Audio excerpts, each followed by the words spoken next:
Welcome to my channel and you are watching study with Shravan. तो हम लोगों ने कल ही स्टार्ट किया था फ्लूइड मैकेनिक्स, जिसमें हम लोगों ने इंट्रोडक्शन दे दिया था ब्रीफ में कि कौन से टॉपिक्स इंपॉर्टेंट है और उनका वेटेज क्या है और कौन सी बुक रेफर करनी चाहिए ईएससी टॉपिक के लिए और गेट के लिए। तो हमने ये सब देख लिया था कौन कौन से इंपॉर्टेंट टॉपिक। तो आज हम लोग स्टार्ट करने वाले हैं फ्लूइड मैकेनिक्स का न्यू पहला चैप्टर, दैट इज फ्लूइड और फ्लूइड की प्रॉपर्टीज। ओके, तो सबसे पहले समझ लेते हैं कि फ्लूइड मैकेनिक्स एक्चुअल में होता क्या है और इसके डेफिनेशन में या इंट्रोडक्शन में जो वर्ड्स आएंगे उनका हम ब्रीफ में डिस्कस करेंगे कि एक्चुअल में फ्लूइड होता क्या है। ठीक है, तो चलिए हम लोग स्टार्ट करते हैं introduction of fluid mechanics.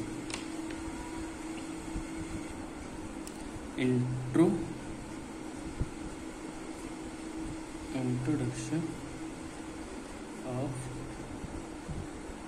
Fluid properties.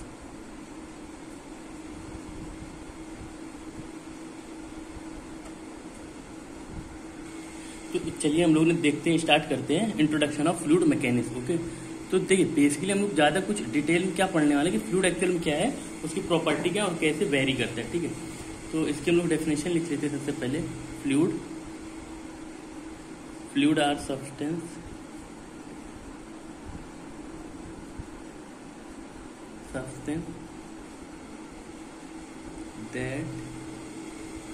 that are having the ability to flow or deform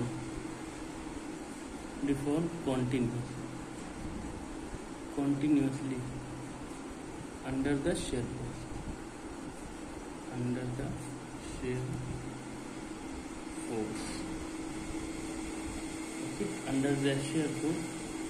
ठीक है, ये हमारी डेफिनेशन हो गई।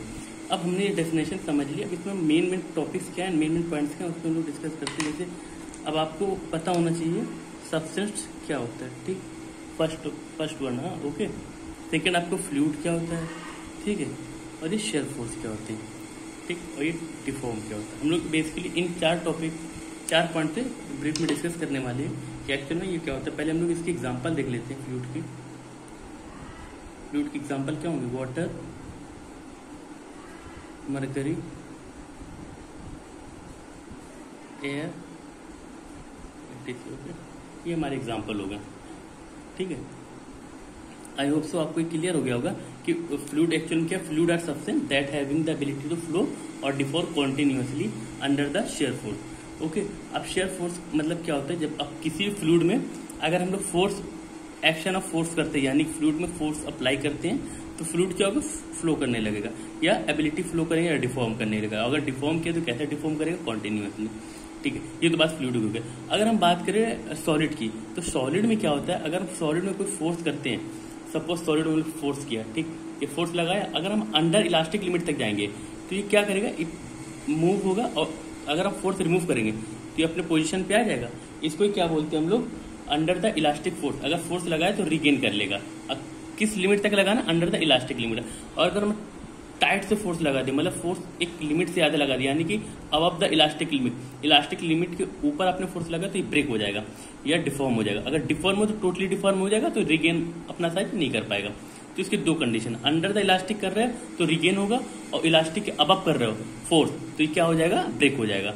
ठीक है, यानी कि ये डिफॉर्म हो गया, टोटली डिफॉर्म हो जाएगा। इसमें डिफॉर्मेशन ऐसा नहीं कि टाइम के साथ वेरी कर रहा है, ब्रेक तो break. Okay, I hope so आपको क्लियर हो गया होगा कि फ्लूइड और फ्लूइड में लिक्विड और सॉलिड में क्या डेफिनेशन है, डिफरेंस है। ओके, अब यहाँ पे देखते हैं फ्लूइड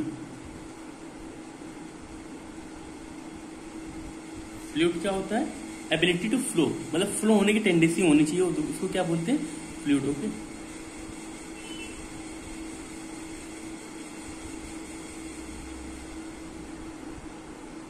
ये फ्लूइड हो गया, मतलब उसको डिफॉर्म हो जाए, रिगेन, मतलब शेप रिगेन नहीं होना चाहिए, फोर्स लगाए तो कंटिन्यूस मूव करते रहना चाहिए। ये क्या होते हैं, फ्लूइड्स होते हैं। अब अगर हम बात करें सब्सटेंस की क्या होती है, तो ये सब्सटेंस चेक करते हैं। सब्सटेंस या पेन भी है, ये पेपर भी सब्सटेंस है, सॉरी कैलकुलेटर भी सब्सटेंस है, और जो भी नंबर ऑफ मॉलिक्यूल से मिलकर बनते हैं उसको क्या बोलते हैं, सब्सटेंस। Number of molecules. ठीक है, जो नंबर ऑफ मॉलिक्यूल से बनते हैं उनको क्या कहलाते हैं, वो सब्सटेंस कहलाते हैं। ये आपके दो टर्म्स क्लियर हो गए।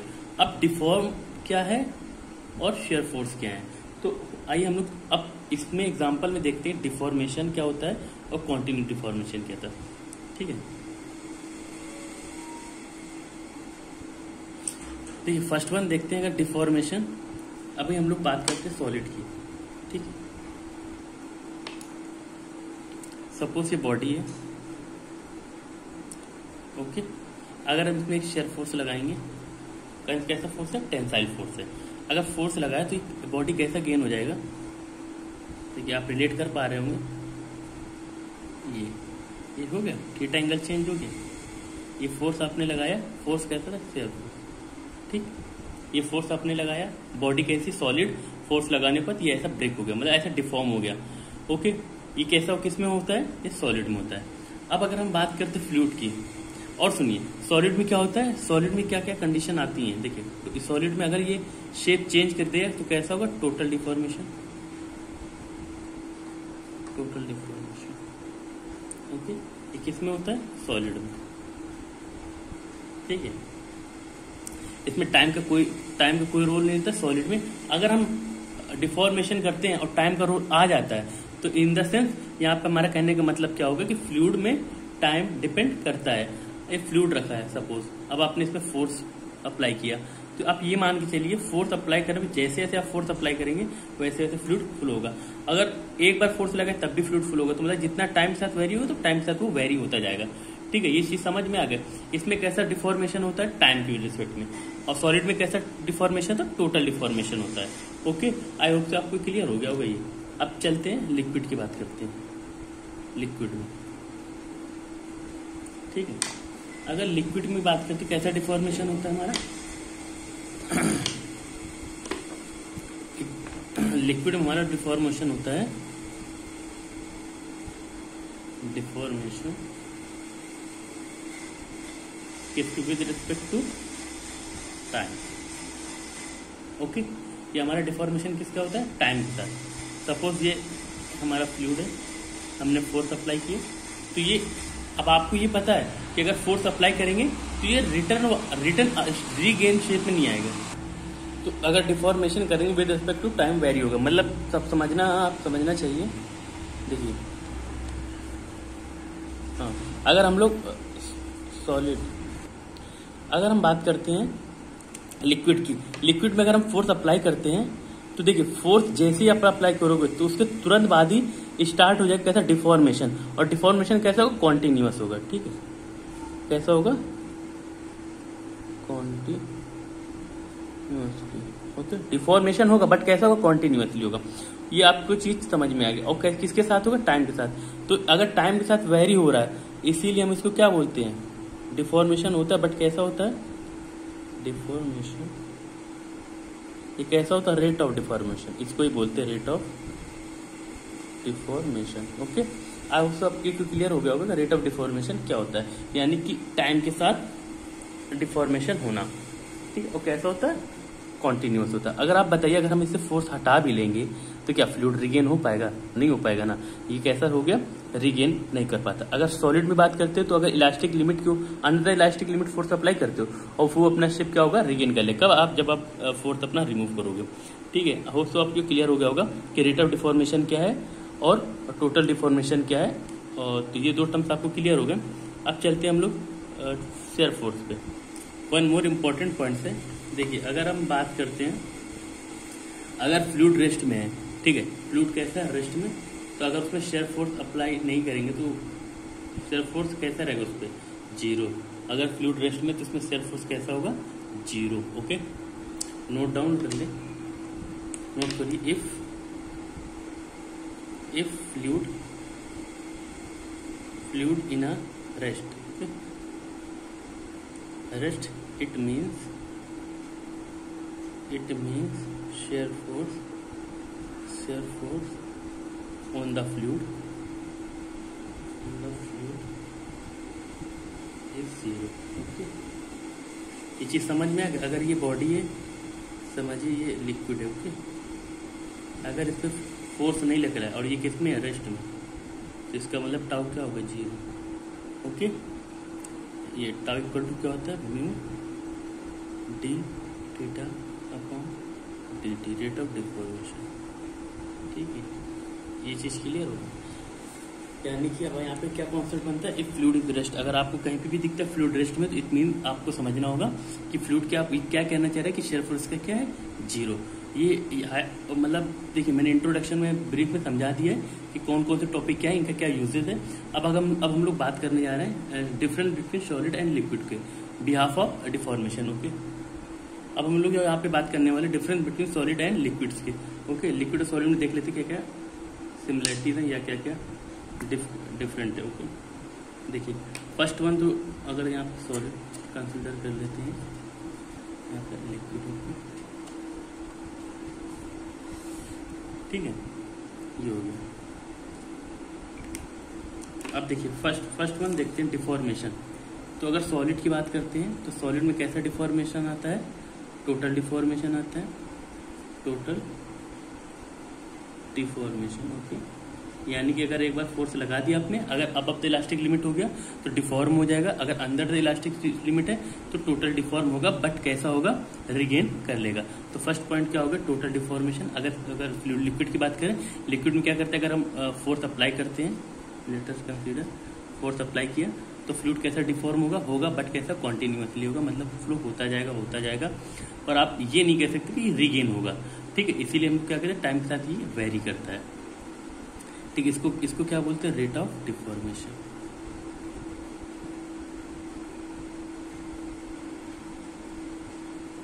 ओके, ये हो गया। सेकंड पॉइंट क्या है, अगर हम इसके में बात करते हैं कि इसमें फोर्स अप्लाई कर दिया, ठीक है, if force applied under elastic limit,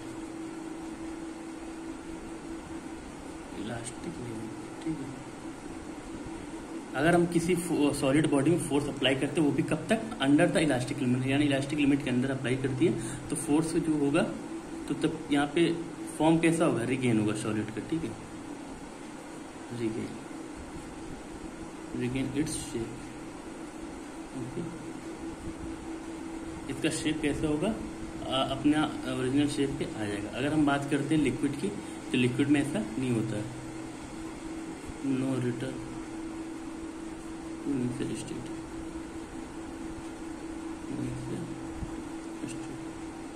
अगर हम इसमें फोर्स फ्लूइड में एक बार फ्लूइड में फोर्स अप्लाई किया तो फ्लूइड कॉन्टिन्यूस क्या होगा, फ्लो होगा, वो अपने ओरिजिनल शेप में नहीं आएगा, फ्लो होता जाएगा, रुक जाएगा, बट अपने इनिशियल शेप पे नहीं आ सकता। दो सिमिलरिटीज होगी। अगर थर्ड पॉइंट की बात करते हैं तो इनको क्या बोलते हैं हम लोग, सॉलिड को high memory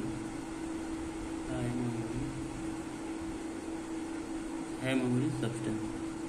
high memory substance का मतलब समझिए आप, अगर सॉलिड में फोर्स लगाया, डिफॉर्म हो गया अंडर द इलास्टिक लिमिट, तो अपना शेप रिगेन, यानी कि उसको अपनी मेमोरी याद है कि वो कहाँ से चला।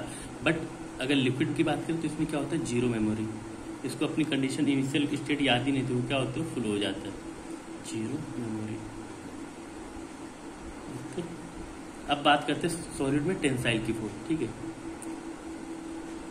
हाई टेंसाइल फोर्स होता है,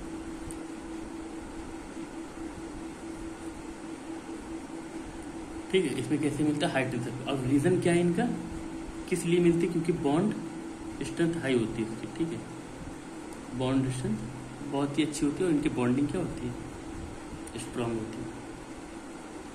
अगर लिक्विड की बात करें तो लिक्विड और गैस में ऑलमोस्ट जीरो होता है। देखिए, अगर गैस की बात करते हैं तो ऑलमोस्ट जीरो थी, किसके कंपेयर में, सॉलिड की, बट लिक्विड में लो होती है। ठीक है, लिक्विड में कैसी होती है,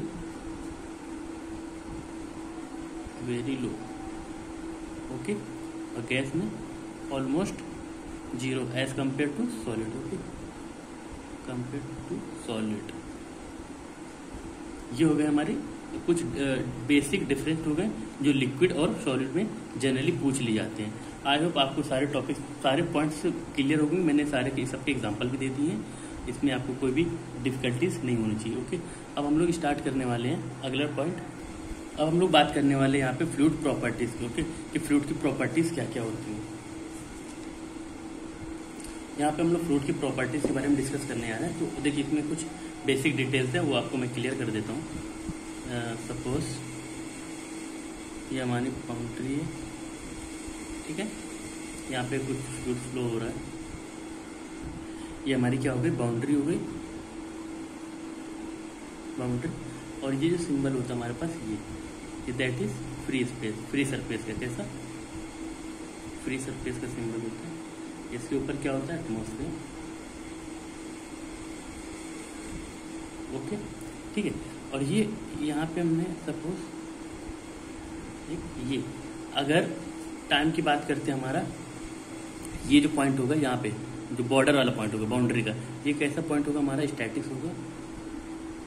static means no slip condition, okay, no slip condition यानी कि स्टेशनरी रहेगा, या रुका हुआ रहेगा या फिक्स रहेगा। ओके, हम इसको फिक्स भी मान सकते हैं। यहाँ पे जीरो शेयर फोर्स है। ओके, अब अगर हम बात करते हैं, ये मान लीजिए टी इक्वल टू जीरो है, ठीक। अगर हम इसको वेरी कराएं, अगर फ्लूइड वेरी होगा तो देखिए फ्लूइड अगर ट्रैवल करता है तो ये डिस्टेंस सबसे ऊपर वाली लेयर की हाई होगी, फिर उससे कम इसकी होगी। देखिए ऐसे ये कैसे है, थीटा एंगल मूव हुआ। तो अगर हम बात करते कौन सी डिस्टेंस सबसे ज़्यादा कवर की, तो ये सबसे ज़्यादा डिस्टेंस की, फिर ये तो जैसे नीचे आएंगे तो ये कैसे जीरो हो जाएगी। और सुपर आप ये चीज़ क्लियर हो गई। अब टी टू क्या होगा, T1 हो गया। अगर हम ये बात करें, यहाँ पे पहुँच गए फ्लूइड, तो देखिए ये डिस्टेंस कितनी कवर की, यहाँ से T0 से T2 कवर की, ठीक है। तो डिस्टेंस ये थीटा कैसा हो गया, θ2 हो गया, θ1 हो गया। मतलब कहने का जैसे फ्लूइड फ्लो होगा तो ऊपर वाली upper layer high distance cover करेगी, फिर उससे उसी के रिस्पेक्ट में सबसे कम लोअर डिस्टेंस कवर करने लगेगी। तो ये हो गया हमारा थीटा किसके रिस्पेक्ट में वेरी कर रहा है, फ्लूइड डी थीटा वेरी कर रहा है टाइम के रिस्पेक्ट में। ओके, इसको क्या बोलते हैं, रेट ऑफ डिफॉर्मेशन। आगे भी हम लोग इसको क्लियर कर चुके, रेट ऑफ डिफॉर्मेशन, ठीक है। इसका कोई यूज नहीं है, बट ये रेट ऑफ डिफॉर्मेशन क्वेश्चनों में या आगे डिटेल में यूज होगा, तो आपको पता होना चाहिए कि रेट ऑफ डिफॉर्मेशन क्या होता है। ये चीज़ कवर समझ में आ गई होगी आपको कि थीटा एंगल पर वेरी होता है, जैसे जैसे फ्लूइड वेरी होगा वैसे वैसे थीटा एंगल कम होता जाएगा, मतलब बढ़ता जाएगा, ठीक है। और ये ऊपर की डिस्टेंस, ऊपर की जो लेयर होगी वो हाई डिस्टेंस कवर करेगी, नीचे उससे कम, फिर जीरो। यहाँ पे ये पॉइंट जो होगा स्टेशनरी होगा, ये मूव नहीं करेगा, ठीक है। ये चीज़ क्लियर हो गई होगी। और ये दोनों कंडीशन के लिए इसमें लिख सकते हैं, all types of fluids and gases as fluid. अब यहाँ पे हमने गैस को भी फ्लूइड बोल दिया और किसको बोल दिया, फ्लूइड को भी फ्लूइड बोल दिया। तो यहाँ पे सीधा सिंपल है, अगर गैस को भी हम प्रेशर देंगे, यानी गैस को भी अगर फोर्स अप्लाई करेंगे तो गैस भी क्या होगी, मूव करेगी, यानी कि फ्लो होगी। तो उसी के बिहाफ पर हम लोग ने गैस को भी कंसीडर कर लिया ऐसा फ्लूइड में। ओके, आपको ऐसा इसमें कोई भी डिटेल, इसमें कोई भी आपको प्रॉब्लम नहीं होनी चाहिए। अब यहाँ पे हम डिटेल में डिस्कस करने वाले किसकी, फ्लूइड की प्रॉपर्टी की। तो फर्स्ट वन प्रॉपर्टी होती है डेंसिटी और मास डेंसिटी, यानी कि फ्लूइड की जब हम बात करेंगे तो डेंसिटी और मास डेंसिटी दोनों क्या रहेंगे, बोथ ऑफ इक्वल, ठीक है। तो इसकी डेफिनेशन क्या होती है देख लेते हैं, the ratio of mass per unit volume. Okay, ये हमारी बेसिक डेफिनेशन होगी किसकी, डेंसिटी की और मास डेंसिटी की। अगर हम डेंसिटी इक्वल की बात करें, m इक्वल टू क्या होगा, मास अपॉन वॉल्यूम। ये हमारा फॉर्मूला हो गया, ठीक है। अगर हम इसकी यूनिट्स की बात करें, SI यूनिट्स की, तो मास की क्या होती है, किलोग्राम, और वॉल्यूम की क्या होती है, मीटर क्यूब, ठीक है। ये हो गया हमारा SI यूनिट। अगर हम केजीज की बात करें तो क्या है, किलोग्राम पर V3, ठीक है। आई होप आपको इस चीज़ से क्लियर हो गई, सॉरी ये वॉल्यूम। ओके, ये हमारे क्या हो गया, SI यूनिट्स क्या हो गए, SI यूनिट्स की हमने बात कर ली किलोग्राम पर मीटर क्यूब में, ठीक है। और ये हमारे क्या हो गया, रो इक्वल टू MV, यानी कि मास पर वॉल्यूम, ठीक है। अगर हम बात कर लेते हैं डेंसिटी की, कि डेंसिटी किस पे डिपेंड करता है, या डेंसिटी का क्या सीक्वेंस है लिक्विड और गैस में, ठीक है। तो डेंसिटी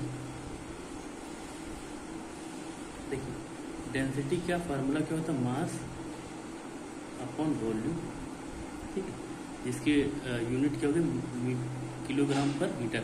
अगर हमको मास और डेंसिटी निकालना होगा तो हम लोग इसी यूनिट पे कन्वर्ट करना पड़ेगा, ठीक है। अदर पॉइंट, डेंसिटी का अगर सीक्वेंस हम लोग देखें तो सबसे ज़्यादा डेंसिटी किसमें होती है? सॉलिड में, फिर लिक्विड, फिर गैस, ओके, ठीक है। अब डेंसिटी का सीधा सा मतलब क्या होता है? डेंसिटी क्या रिप्रेजेंट करती है? हैवीनेस ऑफ फ्लूइड, यानी कि फ्लूइड की हैवीनेस डिपेंड करती है, ठीक है। यहाँ पे हम लोग कंसीडर करते हैं ये भी पॉइंट। डेंसिटी क्या रिप्रेजेंट करती है? हैवीनेस ऑफ फ्लूइड, ठीक। ये बात हो गई डेंसिटी की। डेंसिटी क्या क्या रिप्रेजेंट करता है। अब हम यहाँ पे डेंसिटी के फॉर्मूला देखते हैं। डेंसिटी का अगर थर्मल स्ट्रेस निकालते हैं, थर्मोडायनामिक्स के बिहाफ पे चलते हैं, तो टेम्परेचर और प्रेशर पे क्या डिपेंडेंसी है और उसका क्या टेम्परेचर बढ़ाने में क्या रिएक्ट होता है, वो हम लोग आगे देखते हैं वीडियो में। ये देखिए, ये हमारा रिलेशन निकाल दिया मैंने, rho equal to M V, P V equal to M R T. अगर एम वी को रखेंगे रो की जगह तो पी किस पे डिपेंड हो गया? रो आर टी, यानी कि अगर प्रेशर बढ़ाएंगे तो रो भी बढ़ेगा, अगर टेम्परेचर बढ़ाएंगे तो रो डिक्रीज होगा। तो डेंसिटी में क्या करते, देखिए प्रेशर इंक्रीज किया तो रो इंक्रीज हो जाएगा, अगर टेम्परेचर इंक्रीज किया तो रो डिक्रीज हो जाएगा। यानी कि डेंसिटी इंक्रीज हो रही किस पे? सिर्फ अगर प्रेशर बढ़ाएंगे। या देखिए प्रेशर इंक्रीज करिए तो डेंसिटी भी इंक्रीज, क्योंकि डायरेक्टली प्रोपोर्शनल है। अगर डेंसिटी को इंक्रीज किया तो टेम्परेचर को क्या डिक्रीज करना पड़ेगा, क्योंकि ये इनवर्सली प्रोपोर्शनल है। ओके, आई होप तो ये क्लियर हो गया आपको। अब नेक्स्ट टॉपिक पे चलते हैं। अगर नेक्स्ट प्रॉपर्टी की बात करते हैं, दैट इज वेट डेंसिटी और स्पेसिफिक वेट। अब स्पेसिफिक वेट क्या होता है? अगर हम इसको लिख सकते हैं, weight per unit at specified temperature and pressure, okay, pressure. तो इसकी डेफिनेशन, इसका फॉर्मूला क्या होगा? W equal to weight per volume, okay, ठीक है। वेट पर वॉल्यूम हो गया। तो अगर हम बात करते हैं, वेट क्या होता है? mg, और v क्या होता है? वॉल्यूम। तो मास अपॉन वॉल्यूम क्या होता है? रो होता है। तो यहाँ पे क्या हो जाएगा? रो और जी, ठीक है। W इक्वल टू क्या हो गया? रो इंटू जी।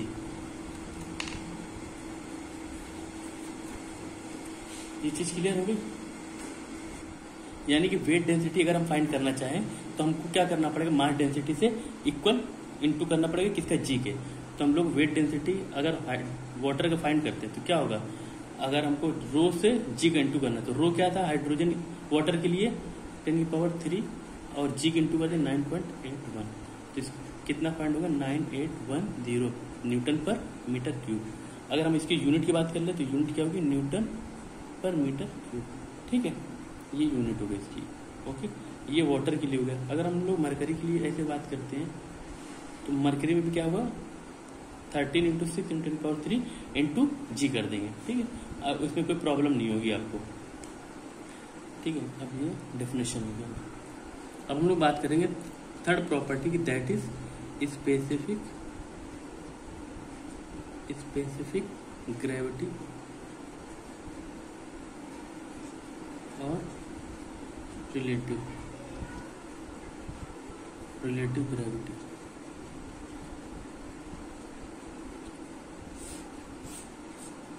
ठीक है, स्पेसिफिक ग्रेविटी और relative gravity.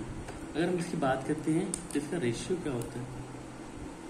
Ratio of the density of fluid to the density of standard fluid. यहाँ पे क्या करना होता है हमको? एक डेंसिटी हमको फ्लूइड की दी हो गई होगी और एक किसी और, मतलब कोई जैसे मरकरी हो गया, ऑयल हो गया, तो उसके रिस्पेक्ट पे दूसरे की डेंसिटी रिलेटिव में लेना पड़ेगा, ठीक है। अगर हम बात करते हैं स्पेसिफिक ग्रेविटी की, तो बेसिकली क्या शो करता है? वेट ऑफ फ्लूइड, ठीक है, विच इज शो क्या करता है? कितना फ्लूइड हैवियर है, कितना क्या है वेट में, कितना कम है या कितना लाइटर है, ठीक है। इसको भी हम ये पॉइंट कंसिडर कर लेते हैं। Specific gravity basically shows which which fluid are heavier, okay, heavier than water, and which fluid are lighter than water। ये चीज़ समझ में आ गई आपको। देखिए स्पेसिफिक ग्रेविटी का बेसिकली क्या मीन्स होता है कि वाटर से हम लोग देखते हैं, वाटर के रिप्रेजेंट करते हैं कि कौन सा फ्लूइड हैवियर है और कौन सा लाइटर है, किसके रिप्रेजेंट में, वाटर के, यानी कि विद रिस्पेक्ट करना वाटर के, ओके। तो इसका फॉर्मूला क्या बना हमारे पास जाकर, तो लिक्विड की बात करते हैं पे और अपना रो स्टैंडर्ड फ्लूइड की, ओके, ये हमारा हो गया, ठीक है। अगर इसकी बात करो तो ये कैसा होता है, डायमेंशन लेस, डायमेंशन इसकी कोई यूनिट नहीं होती, ठीक है। आई होप आपको इस सारे प्रॉपर्टीज फ्लूइड की कंप्लीट कर दी है। अगर इससे रिलेटेड आपको भी कोई भी क्वेरी होती है या कोई प्रॉब्लम होती है तो आप कमेंट सेक्शन में जरूर बताएं, आपकी फर्दर सारी प्रॉब्लम दूर की जाएगी, okay. Thank you for watching.